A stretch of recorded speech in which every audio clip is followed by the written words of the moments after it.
Welcome to the 1 o'clock session here at the CyberAg Symposium. My name is John Torres. I'm the Executive Director of the Maryland Farm Bureau. Maryland Farm Bureau is Maryland's largest general farm organization.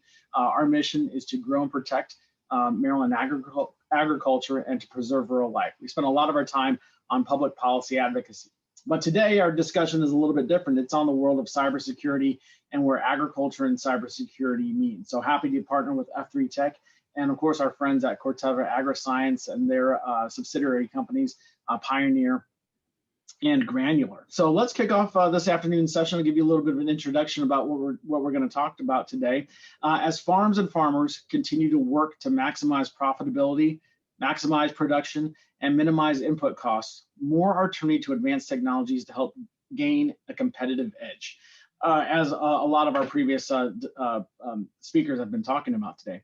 Many technologies are being deployed on the farm today are part of the Internet of Things, which places large amounts of farm-generated data up into the cloud for analysis and for storage.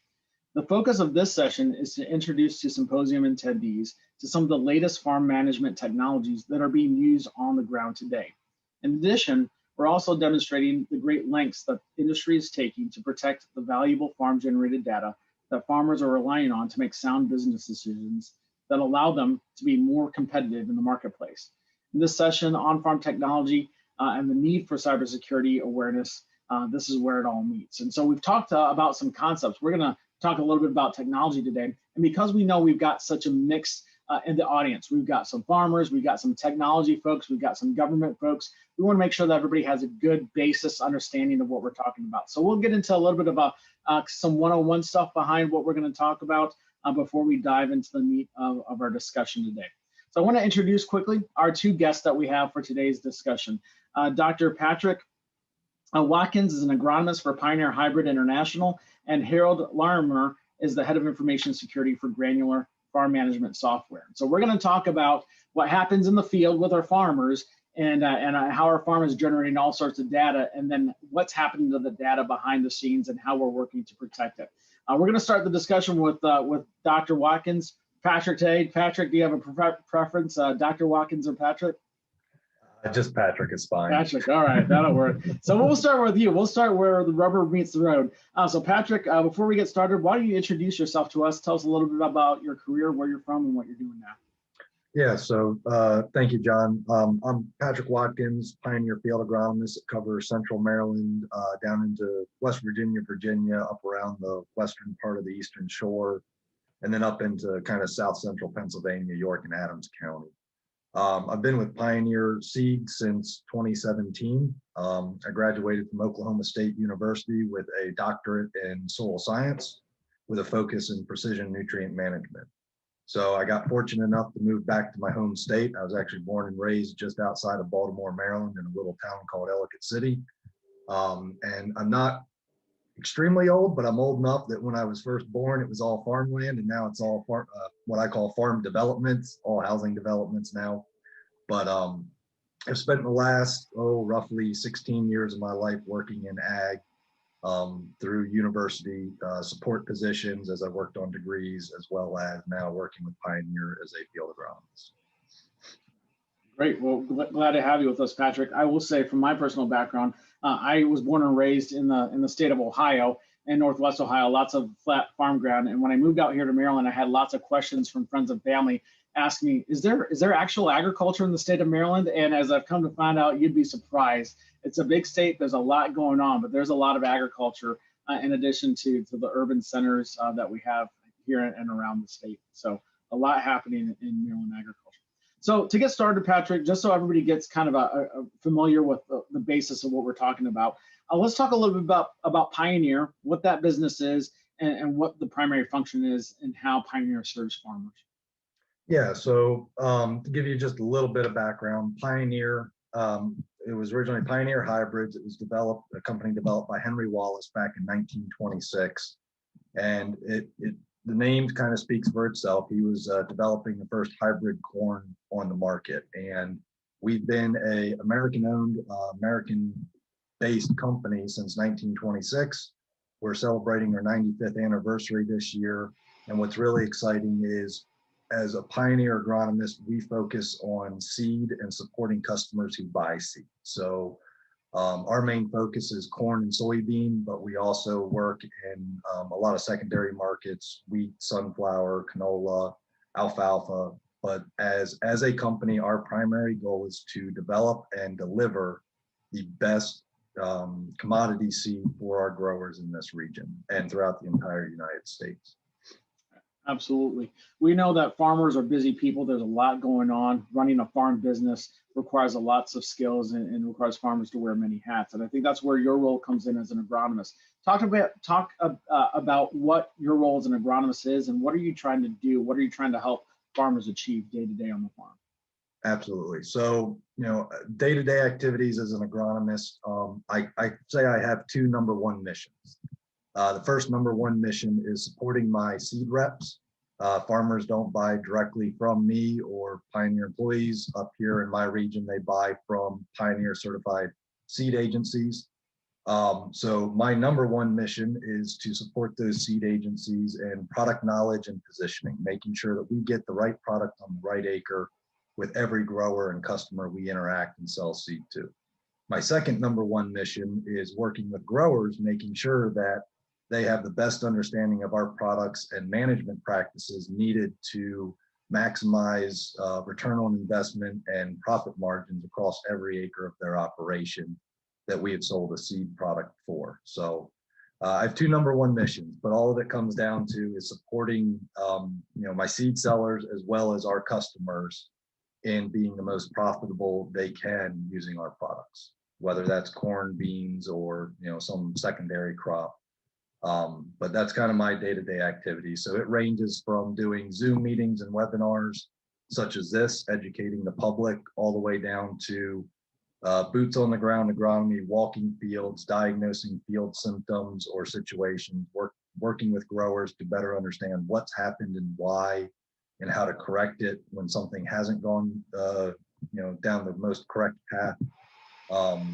All the way through working with our digital tools to really make sure that they're getting every bit of knowledge they can out of that product in that acre, that they farm or till or are looking at possibly picking up. So it's kind of an all-encompassing. You wear many, many hats, and depending on the day, that kind of determines which hat you put on. But I get up every morning and I think about seed and production of mainly row crops for corn and soybeans for my sellers and customers. Yeah, that's true to say. I think a lot of people think that life on the farm is kind of routine and day to day, and not a whole lot happens. But I'm sure in your job you wake up not knowing exactly what you're going to get a phone call on. You'd be surprised at some of the things that I'm sure farmers call you off on that you're not expecting.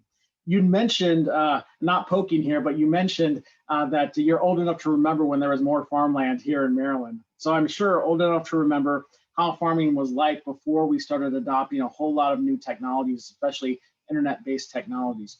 Talk to us a little bit about your knowledge of how farming has come along over the past 20, 30, 40 years, and how have we gotten to where we are now? You also mentioned part of your job is essentially to help farmers add efficiencies to their farm. And we know the tools that we're using today are really trying to maximize every inch of soil that we've got out there, and maximize the potential of every seed and every input that we put into it. So talk to us about the history of technology in agriculture and how we've gotten to where we are today. So kind of the best way to describe where we were to where we are now is historically you used to have drag chains or marker arms on your planters and drills and seeding units that you would have to line up with an old line, either from a marker arm, you line up on it, or if you're using a drag chain, you lined up with the last row of your last pass. To now, progression from there, we went from that to using light bars and guidance systems where you were still steering the tractor, but instead of having to use a visual aid to get your guess row correct on your row crops, you now had a digital aid, something like a light bar mounted to the windshield of the tractor. To now we're to the point where you hit a button in the tractor takes control of itself and it drives itself. And all you have to do as an operator at the end of the row is turn the steering wheel, get lined back up somewhat close, and reactivate the auto guidance system. And I say that and it sounds very, very, very simplistic. from what we used to have to do to what we do now. But in reality, what we do now with electronics and digital tools in the tractor cab, you can't just be an operator. You have to be an intelligent operator that understands what the systems are trying to do, how they're going to try and do it, and then be able to manipulate what you want to make happen, because you aren't the one running that steering wheel anymore. So it went from a very manual process to a very automated process. But I say, in my opinion, nowadays, operators and growers have to be more intelligent and more intuitive about the systems they're using now than where we were, even 20 years ago. When I first got started in agriculture, sprayers were still using light bar systems, whereas now, again, it's all automated, automatic shut off. We're to the point now in agriculture where our big self-propelled sprayers, it's no longer boom sections. So, if you had a 90-foot boom, they used to shut off in 30 or 15-foot sections. With the technology today, we can control each and every nozzle, whether it's on a 30 or 20-inch spacing on that boom. We can control the rate coming out of those nozzles with some of the new systems. On the corn planter side, we went from finger pickup units, so it was a mechanical device that grabbed one individual seed, or we hoped it was one individual seed, to now we have electronic variable speed drive units where we can plant seeds from a range of, say, 20,000 seeds per acre all the way up in excess of 40,000 without having to climb out of the tractor cab and change anything. As technology advances, it makes the manual labor part a little bit easier, but now you have to be much more intellectual and intuitive to understand how to run all of these systems. And it gives us the ability to maximize efficiencies across the farm operation. Yeah, I think an important thing there is while we've adopted all this new technology, the user of the technology needs to be adept to figuring that out. So as you had mentioned, as the manual labor side of agriculture has gone down, you're shifting your skill sets there. Often talk to a lot of farmers, and a lot of people like to tell stories of the good old days, and here's how we farmed on the farm, and here's kind of how I still want to farm. How easy has it been for your clients and your customers to adapt to the changes in how we farm today versus how they farmed 20 years ago? Because we've had to teach them new skills and introduce them to new tools and equipment and things like that. It's not the same farming as it was before. So how have you seen farmers adapt to that changing technology on the farm? As with anything, when we talk about change, there's always those that are reluctant and resistant. But for the majority of the community, I would say they have embraced the change, for the simple fact that we're now able to track and manage our efficiency and our profitability per acre down to even a sub-acre level. So, it's kind of like getting a new cell phone. When you go out and you buy a new cell phone, it takes you a couple weeks or a month to figure out where all your apps are and where everything, how you want to set it up and how you want to move it. Well, once you get used to it, you love it. And then you don't want to resist, or then you want to resist change and buying a new phone a year or two later. Same thing with technology and tractor cabs, in my opinion. Guys are always a little bit reluctant to make that jump, but once they make it and they work through the tribulations of figuring it out, they fall in love with it, and they often wonder how they used to farm without it. It's one of those where you have to keep an open mind with technology. You're always going to have issues and run into hiccups, but you've got to be able to work through them and make sure you have the right contacts in the industry, whether it's through an equipment dealer, a company like Pioneer or Granular or Corteva, making sure you have the right contacts to help you work through those situations, because nobody can be an expert in everything, but the technology itself has been hugely beneficial in increasing efficiencies and profitabilities if you have the right support staff to help you through that process. Yep, absolutely. And I think within the world of Corteva, Pioneer, and Granular, you're helping to develop some of that technology to help drive efficiencies and help farmers get everything they can out of their farm. So let's jump into that a little bit here. We'll introduce Granular and their product line here. Talk to me about, let's talk to me about what Granular is. So a technology by the company. What is Granular, and why would a farmer consider adding this tool, this technology to their farm management and operation? So the best way to describe Granular and Corteva's entire suite of digital products is their farm management softwares. So whether it's looking at basic agronomy and using variable rate seeding or picking a flat rate seeding recommendation for a specific product, all the way up to tracking the financials and employee movement with Granular Business. It truly is a suite of offerings and tools that allow you to manage every last aspect of your operation and do it remotely for the most part. Most of this can be done on the cell phone, on the iPad. You can be halfway across the country on vacation and be able to track inventories, track crop production, use things like satellite imagery. It really is that mobile farm management tool that many folks have been striving to get a hold of for the last 10 years as we've adopted more and more technology. It takes all of the digital data we generate, whether it's through tractor monitors, combine monitors, or sprayer monitors, the old spreadsheets that growers used to have to keep on inventories. It puts all of that into one platform for our end users and makes it a much more manageable system versus having 5 spreadsheets tracking chemicals, seed, grain inventory, purchases, even all the way down to you can put in how much fuel you've purchased for your tractors and your equipment that season and track usage. So it's really an all-encompassing farm management tool. When you're out in the field talking to farmers that are out there who have not adopted the granular technology, what is the discussion that you're having with them to see if they're a good fit for adopting this technology or not? How are you trying to determine if this is the direction they should go? So the discussion is a bit of a complex one, because with our offerings, whether it's Granular Insights, which is a agronomic insight tool looking at satellite imagery,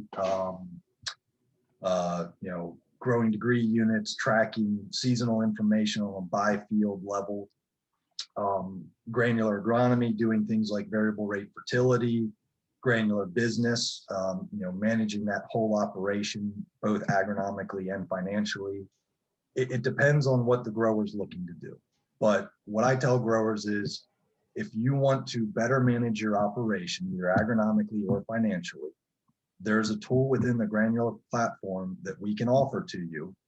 Sometimes it's free if you're a Pioneer customer, sometimes it's a paid subscription, but we have a tool to help you better manage it. So as the agronomist, it's kind of a fact-finding mission with that discussion to figure out what level of management they want. When I then figure out what level of management they want, it's then my job to figure out, are they a good candidate? And the good candidates are those that are open-minded, those that want to know what every acre is doing. So one thing I tell growers constantly when we have this conversation is, this software is going to tell you everything you do right, but it's also going to open your eyes up to how much you do wrong or do incorrectly. And as a grower, you have to be accepting of that so that you can make those corrections and become more profitable or sustainable or whatever your end mission using the software is. But it's like drone imagery. It's like anything with technology. It tells us what you're doing right and makes us feel really good on those days where we hit the nail on the head. But when you miss that nail completely, it doesn't hide it either. It's not like old spreadsheets where, hey, maybe you forgot to enter a line of data and you feel happy about it and you never catch it. This system with the tracking capabilities, it tells you everything. So with all the equipment, with all the tracking systems, with all that data being generated, one might argue that farming today is much more complicated and complex than it ever has been before, because before we farmed without all this information and we just kind of guessed, assumed, follow, the old farmer's almanac or whatever, and things just happen. Has the data, the new data, information, the technology really made farming much more complicated and complex, or has it really eased how we're going about growing our food? So that's where having an open mind really helps with this technology. If you're willing to keep an open mind and learn, it's going to tell you a farm field level specific set of recommendations and information. Whereas to your point, John, historically, we used to go off of university recommendations, farmer almanacs, seed company, chemical company recommendations, whatever it may be. The fact that we can now track down to the individual acre or individual field unit, whatever level you want to track at, it's going to allow you to go back and analyze all of that data that we've always conceptually had, but we never had the correct tools to analyze it and develop recommendations from it. So within Granular Insights, you can look at your seeding rates by your yield levels. So you can get a really good idea within a specific hybrid or variety, is there an optimum seeding rate I should have used across my entire operation? Or does maybe it changes by field or by farm, but you now can look at that with that yield by planting rate interaction and that insight tool and discover that. On the granular business side, if you put the financial information in and take it to that next level, now you bring in the interaction, not just by seeding rate, environment, field level. Now you've got your seed price, you've got your grain price or your commodity prices in there that you're selling your grain at, and you really start to look at it from a 30,000 foot view and say, okay, is what I'm going to do today make sense to do financially and agronomically? And does it line up with my historical data to be the best recommendation that I could make as a decision today? Yeah, so we're trying to get to making those best decisions every day based on what that information is telling us. And as you mentioned, we've got more accurate data, more data points, all this stuff, which is great about making decisions on the farm. But my guess is that information, maybe in the wrong hands, however the wrong hands might be perceived, might be an issue of concern for some farmers, some companies, some folks out there to say, we know more about what's happening on the field and in the marketplace than we ever have today, which is great for making decisions for my business. But is that information that I necessarily want the neighbor down the road who I'm farming against and competing with to know? Or maybe collectively as a country, as American farmers, do we necessarily want to have those countries that are competing against us in grain production, like in Eastern Europe, to have all that information? What is the discussion that you have with farmers when they start asking, is my information safe? Your systems are generating and storing a lot of this information. Is this the right thing to do from a sense of safety and security for my business and what I'm trying to do as a farmer? So yeah, it's a great question, and it's one I get quite often.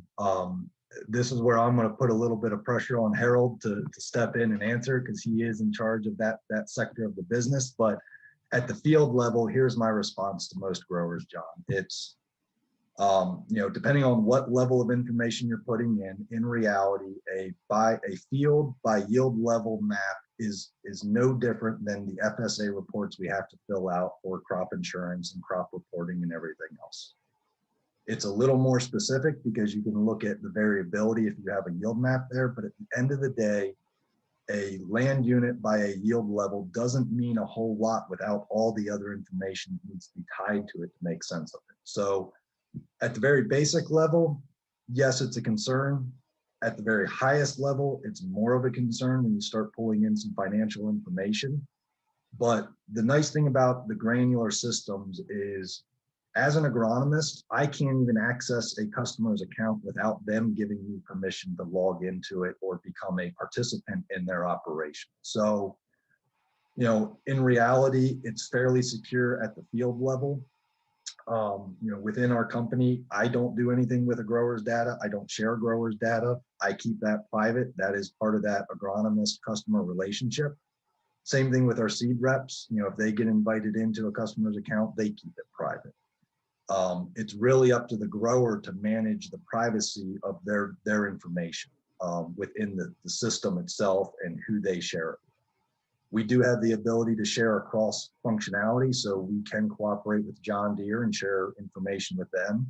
When a grower does that, they can turn on and off the ability to share financial data with them. So maybe they want to share yield levels and seeding rates, but they don't want John Deere to know what their grain price or their seed price was. They can limit that, and they can limit my viewing capability as well. So same thing, they want me to look at yields. I can look at yields, but they don't want me to know what they paid for their seed. They can limit that. So it's a very secure system in that we want to give our growers the most control of their data. When you get up into the higher level of data security, that's where I would kick it over to Harold to answer that question.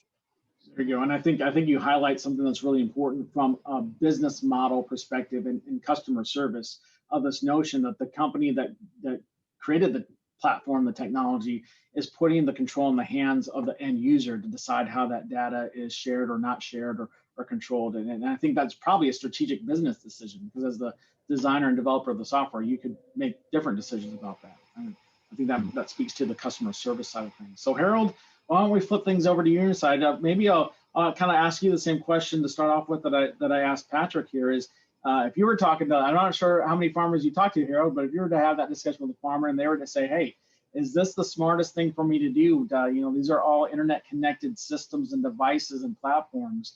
Can you assure me that my information is being safe and not being put in the wrong hands of people that I'm competing against in the market, or might have, alternative views of how to use this data against me? It's a great question. And although I'm not out in the field much, I live in central Iowa. I always grew up in Iowa, grew up in a very agriculture area. So throughout the years of working in this particular industry, I have actually ran into a lot of farmers, whether it be on the golf course or a restaurant or whatever. And when you tell them where you work, they start bringing up some of these questions. And, to us, when it comes to data, it's the first thing is, what data are we getting? What do we have? From our standpoint, we really got to understand that data. There is some public data that we pull in, like Patrick talked about, that we will secure differently than what something a customer brings into us. We want to make sure and focus our efforts on where we are securing certain types of data. So it's really first kind of starts out with, hey, let's understand that data and what level needs to be protected. And then we decide how we're going to do that. We have certain classifications of data, and we protect those different classifications differently. And that's really creating a strategy, a very common strategy on how to secure that data. And then kind of what Patrick and John both alluded to is who can see that. It's starting at, a farmer and any employees or family that they want to be able to get into, that want to be able to bring into their farm. We need to be able to make that accessible to them. But at the same time, we also have to have controls in place to make sure that if they want Patrick to see it, they can grant that access. On our side, it goes even a step further, is that we have engineers that work within our software. We don't want them seeing everything. We want them to see what they're working on as well. So really ensuring those steps, and those aren't always the conversations that I would have necessarily at a customer level, but from a security program perspective, that's really how we approach that sort of problem. And then when you put all that together and figure that out, now it's about monitoring it. It's more than just knowing that I've set those controls up. It's, do we monitor and make sure that Patrick's looking at things that he should look at and not looking at something that he shouldn't. And those are the kind of steps of how do you protect the data. But to get to really the assurance question is be able to have some of those discussions. Some of it's on paper. We have to have terms and conditions and privacy, and that really states clearly, this is what we're going to do with your data. And that's something that I would encourage any customer to really care about, is that any customer that you're, or any place that you're sharing your data, whether it be a farm app or it be Google or anywhere, is how are they using your data? That's something that's really come important in the last couple of years, is being very declarative in how we're using your data. And that's something that we do with our customers. We make sure that this is how we're going to use your data. This is what we're trying to do with it. And then it's, at the end of the day, honestly, I think the assurance, the best thing that we can do as far as assurance is meeting with people like Patrick and showing them what we're doing, because that's the person that our customers really have the trust in. If Patrick can trust what I'm doing with your data, then I think that our farmers and our customers would trust that as well. So there's kind of a big education piece that honestly Patrick and I talked earlier in this week that we should expand on, that we should do better at, is really talk more about some of these details that we do with data and how we think about data, that I think would give a lot of assurance to our customers. There you go. When we start diving into the broad topic of cybersecurity, we can cover a lot of ground in cybersecurity in general. So as it pertains to your business, to Granular, and how agronomists in the field are working with farmers and what farmers are doing, how do you define cybersecurity within the Granular company, within your team that you work in? And how do you define success? What does success look like if you're achieving your mission, your goals, to what cybersecurity is in protecting customer information?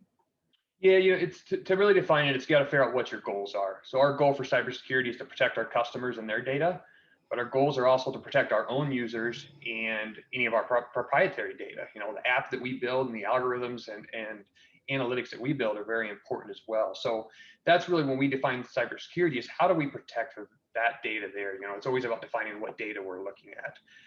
When we look at that data, then it's about defining the risk of it. What data is at risk and what data isn't as risky. Again, public data to us is not as risky as the private data that we get. Then we define controls against that. How are we going to control that data, like I talked about before? And then we measure against those controls. So what you ask is, how do you know if you're proficient? One thing about security that's been said over the years is it's kind of like having insurance. You never know how good it is until you have to use it, right? That's not where we want to be. We don't want to find out that we're good or bad at security when it's too late.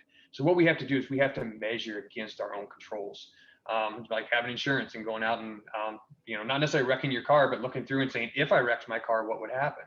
We actually have tests that we run against ourselves or even have companies run against us to say, do our controls actually do what we think they're going to do? And we find those own holes before somebody else finds them.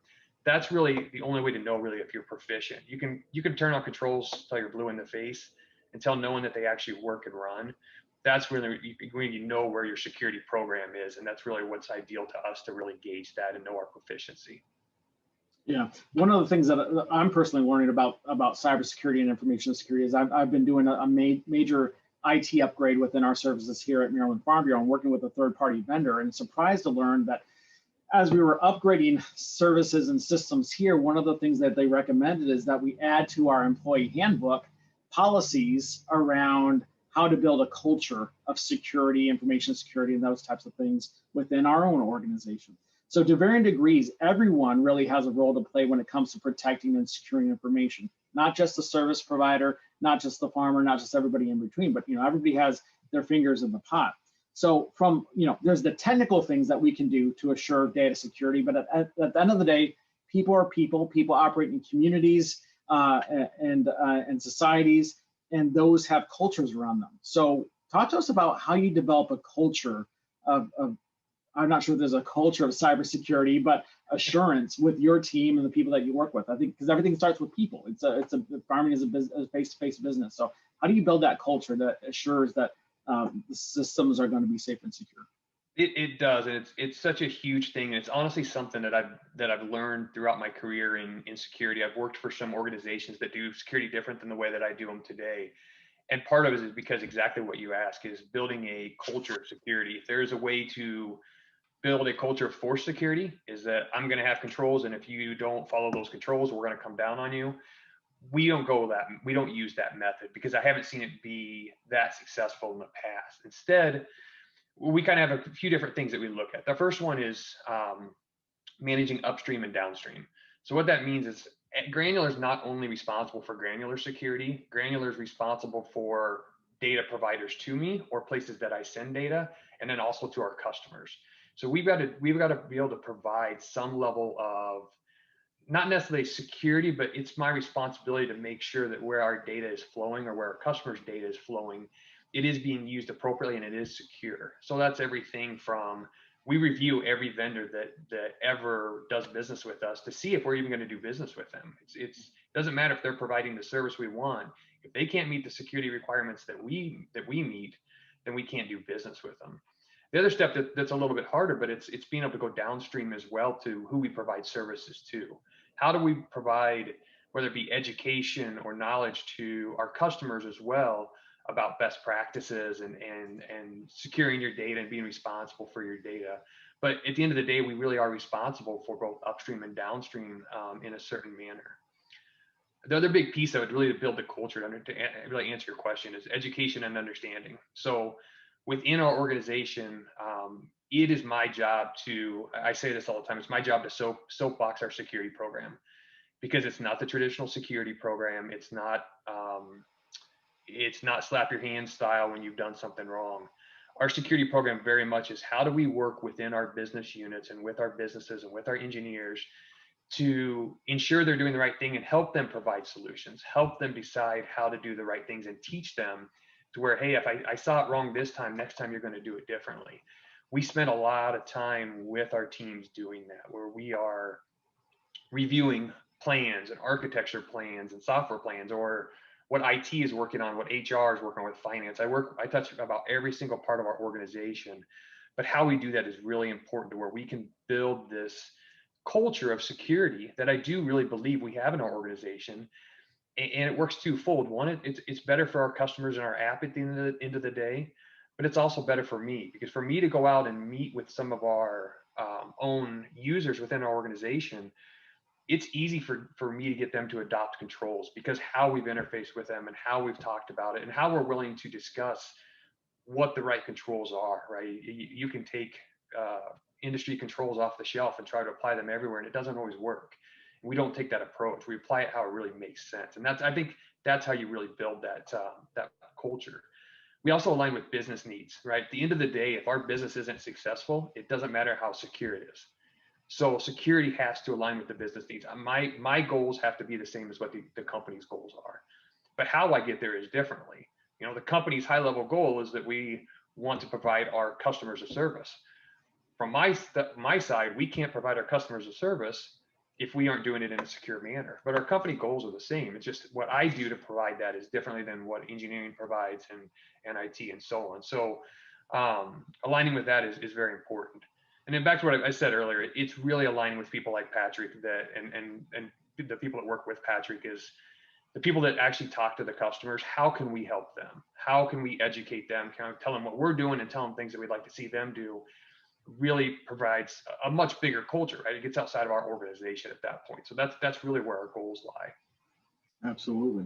So once we have that culture in place, once we have protocols in place, then we start kind of needing to get our hands dirty, start talking about threats. At our last cybersecurity symposium, we talked about how we identify threats, and we had a discussion on two sides of the aisle: internal and external threats to data, systems, equipment, things of that nature. Broadly, when you're looking at what threats are out there, how are you kind of doing an assessment or an audit of what the threats are? Who's actually wanting to gain access to data, whether it's internal or external, whether or not access to that data is being threatened by everyday run-of-the-mill hackers or somebody that's trying to really access information for whatever criminal purposes or fraud purposes or whatever. How are you trying to identify threats and where they're coming from? Yeah, it kind of goes back to identifying our data is where it really starts. What data do we have and why would somebody want it? That's really where you start figuring out where those threats are. So when we look at that, we look at our internal threats. Our proprietary technology is something we worry about from an internal threat perspective. We have, it's not just the software. It's not what you see when you open up the app. It's everything that's working behind that app. Especially anything predictive or anything like that is very much something we worry about. So making sure we protect that. So we monitor our own users. That's how you monitor the internal threats. We trust, but verify our own users. The other internal threat that we worry about even more so is our internal users having their accounts hacked or misused, or them sharing credentials somewhere that they shouldn't have by mistake.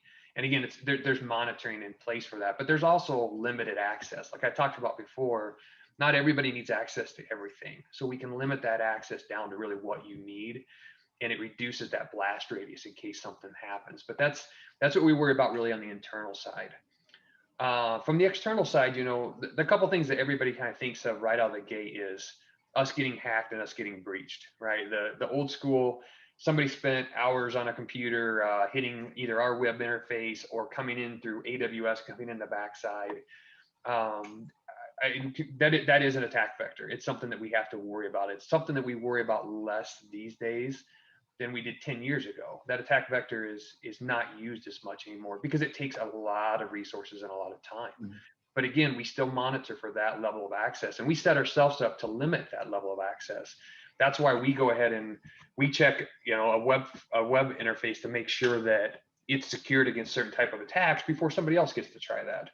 The back end, we put in controls in place to keep us limited from there. The other big one external that we probably worry about the most is phishing exercises. Honestly, Patrick and I talked about this the other day.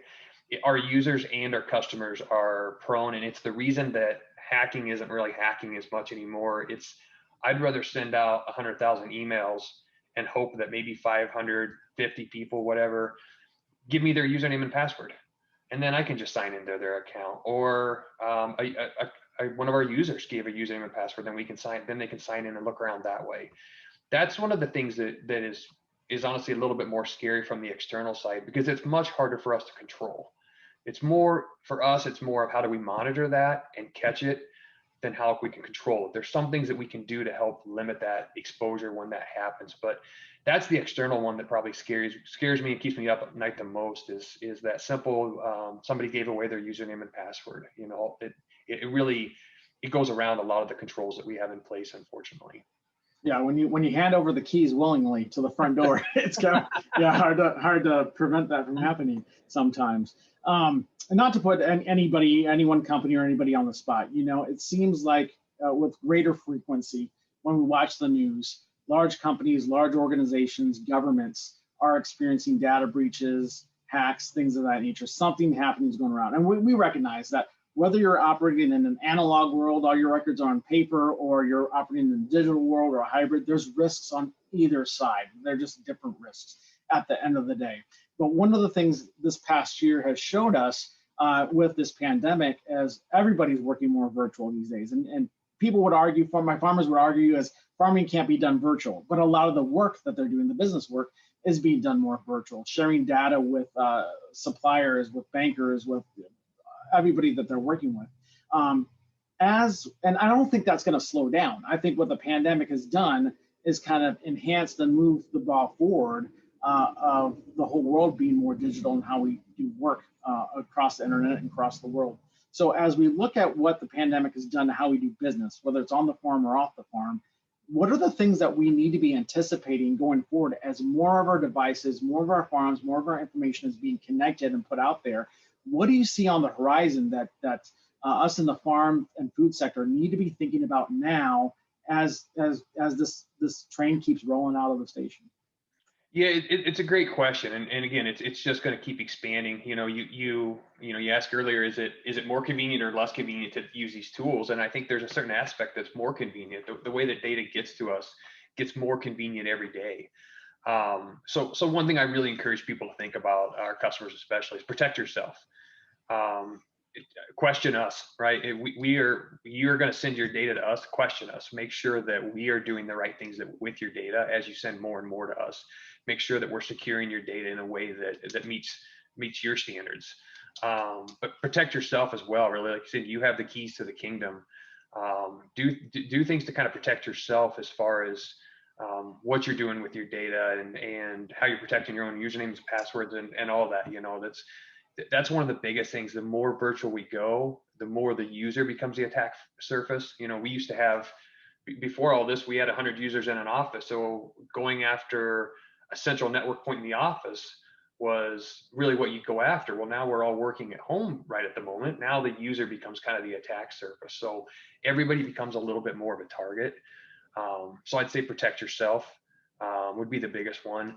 The other one to kind of think about, and I jotted this down when Patrick was talking to kind of answer this question, is the amount of software going into what happens on the farm itself, which is a little more out of some of our control, but just the actual, whether it be IoT devices or what steers a tractor or things like that, popped into my head at the beginning of this conversation of, man, if I was going after data, I don't know that I'd be concerned so much about getting one farmer's data or even a whole bunch of farmers' data.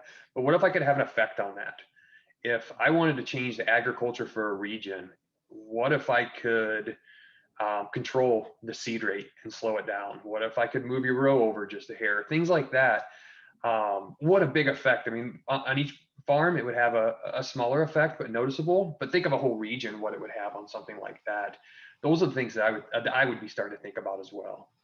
Yeah, and you're alluding to kind of a discussion I think we're going to have on the next panel with the FBI. You know, when we look at the marketplace, and Patrick, you're looking at this right now, we've seen reports coming out of the USDA for the past 2 or 3 weeks talking about ending stocks and projected plantings. And we know ending stocks are low and projected plantings are low.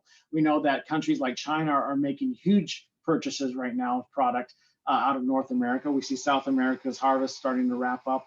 when nations start competing against other nations for basic goods like commodities, is there an incentive to tinker with systems to say, well, let's tinker with seeding rates, let's tinker with fertilizer application rates or herbicide application rates to maybe artificially adjust supply in a certain country, and that's how retaliation might happen. So yeah, there's a whole bigger picture out there to think about. But we'll save that discussion for our friends from the FBI in the next session.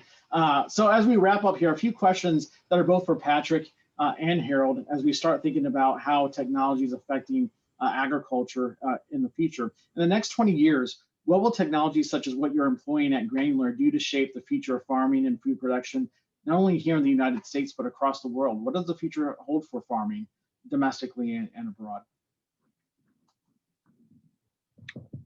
So, yeah, I'll jump in there. I think what this technology is going to do is make us more accountable, but also more efficient and more profitable. So at the end of the day, farmers are very, very, very hardworking, long hours work individuals that want to be able to do things efficiently, effectively, responsibly, and profitably, because nobody wants to work for free in this world. As much as that may seem like a great concept, I don't like it. And I would say 90% of our customers don't want to work for free either. So as we adopt this technology, that's what it's going to do. It's going to allow us to focus more on those profitable acres. It's going to allow us to focus more on what we do and how we manage so that we can become better at what we do. There's always something we can change. There's always something we can improve because there's always something to be learned from the data we collect. We just have to get the tools on the farm to understand what the data is trying to tell us. Harold, any comments to that? Yeah, I completely agree with what Patrick says. From my side, again, I look at the security side more than anything, although intimately involved with our company in general and what we can do in the future. And it's just going to, the options that probably aren't endless, but they seem that way. From a security standpoint, the software that's coming out in the security side, it will help us do our job so much better. There's so much machine learning and things that are coming out that I know will help us as far as Granular, but from the security side of things can make a huge difference for us as well. What are the risks for either one of you? Again, what are the risks to more technology and more connected farms? Do the risks outweigh the benefits, or do the benefits outweigh the risks? Going back to the original question: is my information safe? Is it worth adopting more technology? So, what's the cost benefit analysis on adding more technology down the road? Well, I'll answer at the farm level first, and then I'll let Harold answer with his opinion. At the farm level, it goes back to a comment I made. You've got to be open-minded. The more technology you adopt, the more efficient you become, the better you become. It's only going to work if you're willing to have an open mind and understand that what you may have been doing or something you may have been implementing can be changed. Because at the end of the day, there's no point in gathering all of this information and analyzing it and reconciling it in a way to make sense to implement a change if you as the grower aren't willing to change. So there are some guys that are happy with how they farm, they're happy with their profit margins, and at the end of the day, they're not necessarily the ideal customer for this or ideal end user for this technology. It's the guys that want to improve, that want to better understand their operation, that want to get to the point where instead of changing huge acres or huge production practices, they're making the fine-tuned tweaks on, maybe it's a side dress rate of 90 pounds of nitrogen versus 88 pounds of nitrogen is what's going to make them that extra penny per bushel at the end of the year. So it's really understanding what your end goal is and having that open mind and being willing to change as to whether it's worth implementing. But I think personally, it's worth gathering all the information, because without it, you can't change. And if we don't change, we stay static. And if you stay static, you're not going to be the most profitable across your entire career. I would echo that. From our standpoint, and with anything, the more data we have, the better. And that's the more data we have, the better we can do for you, the more we can help you. But that's where the risk lies, right? That's where the risk kind of lies. And luckily, I think that this type of software is coming out at the right time as far as data privacy, because data privacy is starting to become a huge thing. It's countries like Europe have already kind of taken their data privacy a little bit more serious. The US, there's a lot of states starting to do the same thing. And so it's important that we need your data to be able to provide you the service, but we also should protect your data and not use it in a way that's not appropriate, and that's, you look at the Google and Facebooks of the world. When they first started getting all that data, there was no malicious intent. It was to provide a service. But then they realized where other companies could use that data to provide something else or to do something else to make them money. I think it's very important, and it's something I think that this industry takes very seriously, is that shouldn't happen here. Your data needs to stay where it needs to stay. And that's, again, I think it's coming at the right time, because data privacy is taken very serious. It's a huge portion of my job right now, and over the next year going to be even larger, because not only complying to regulation, but because we want to take it serious. Yeah. At this time, we need and want the trust of our customers, and I think that data privacy is a big piece of it. Absolutely. And we've gotten a few questions about trust, and that's going to lead into my last question here for you all. While we talked about what technology can do for us and how we protect technology, and Patrick, we talk about maximizing outputs, minimizing inputs. At the end of the day, American agriculture and agriculture around the world has one huge primary task in front of us. We know that the WTO is telling us that by the year 2050, we're going to have close to 10 billion people on the face of planet Earth. What I've been saying for a long time is that I view us in agriculture and food production as having a moral obligation to make sure that all those hungry mouths have food to eat, have shelter over their heads, have clothes to wear, the basic necessities that we have.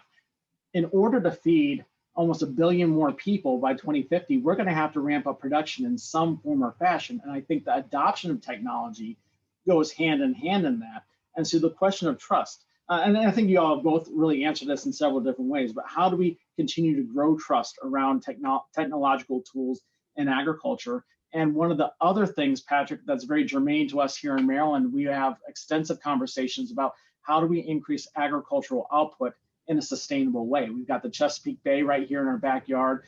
More agricultural output means that we've got to take greater concern of how we're managing our environment and our natural resources.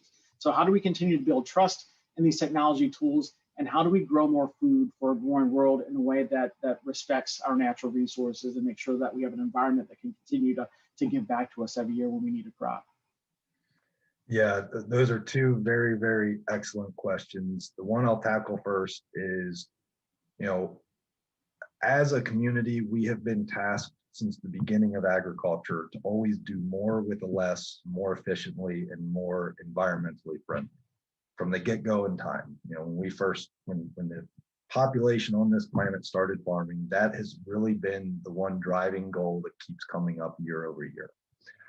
If I knew the correct answer to that, how we can do more with less, I would not be sitting here. I'd be sitting on my private island, relaxing and be in permanent retirement, and never have to go to work another day in my life.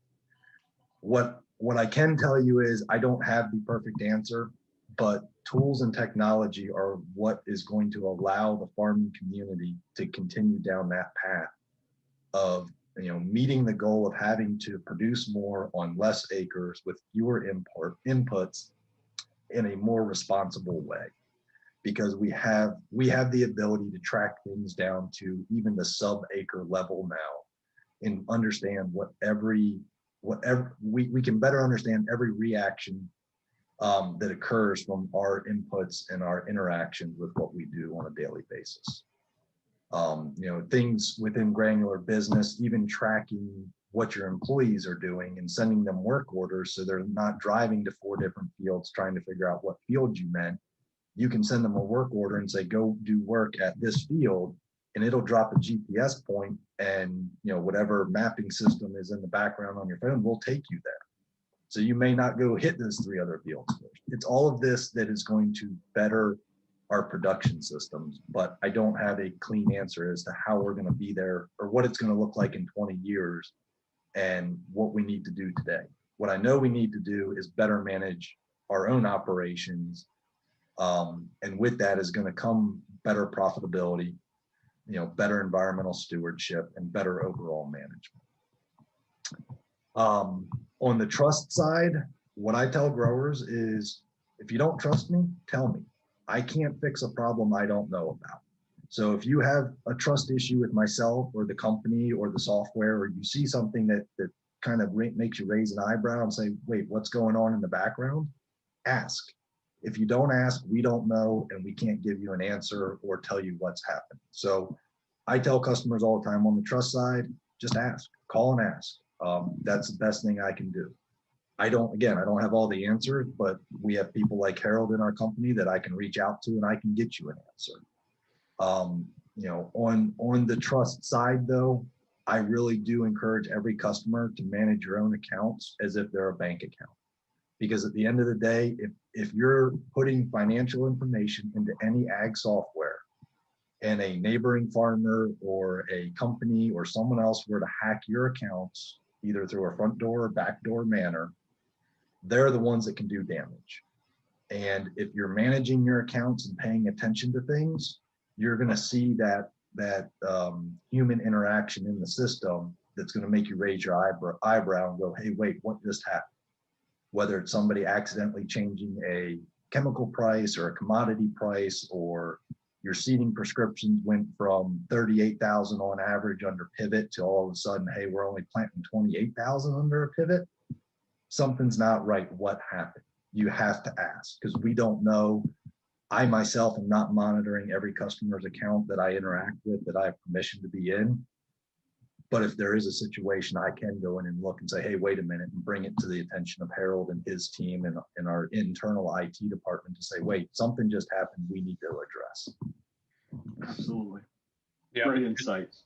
Just to echo what Patrick said, it's if you don't trust, ask. Whether it's us or anybody that you're working with. The other thing I would say to that is transparency, and it's something we're working hard towards is to be able to supply more information about the types of things that we're doing to secure your data. Knowing that we use industry standards for controls, like I talked about earlier, we use them, we review them. We don't just take them blindly, but we're not making up our own stuff. But at the end of the day, I think transparency is what breeds trust. Absolutely. We'll certainly appreciate it. I'm gonna hit on two questions that we got in the chat and the Q&A just really quick, and Harold or Patrick, let me know if you need to correct me on any of these. But from Joe's particularly asking security and cybersecurity around manufacturing processes. I would, and he kind of clarified, like in seed manufacturing, seed treatments, things of that. And I'll just answer by saying this: I worked in the grain business side of things. I worked for Archer Daniels Midland.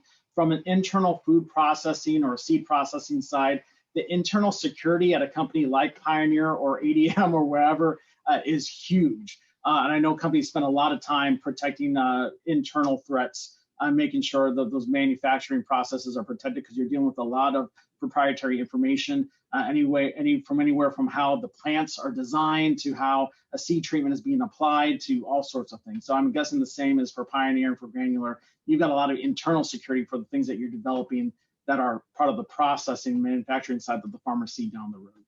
Yep.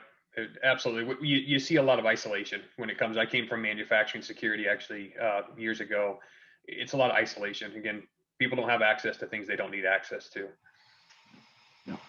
And I'm not going to be able to answer the question on right to repair because we're out of time. Unfortunately, we're not having a discussion on equipment manufacturing, but I'll say organizations like Farm Bureau and the American Farm Bureau are working with our equipment manufacturer partners to make sure that farmers have the ability to repair what they need.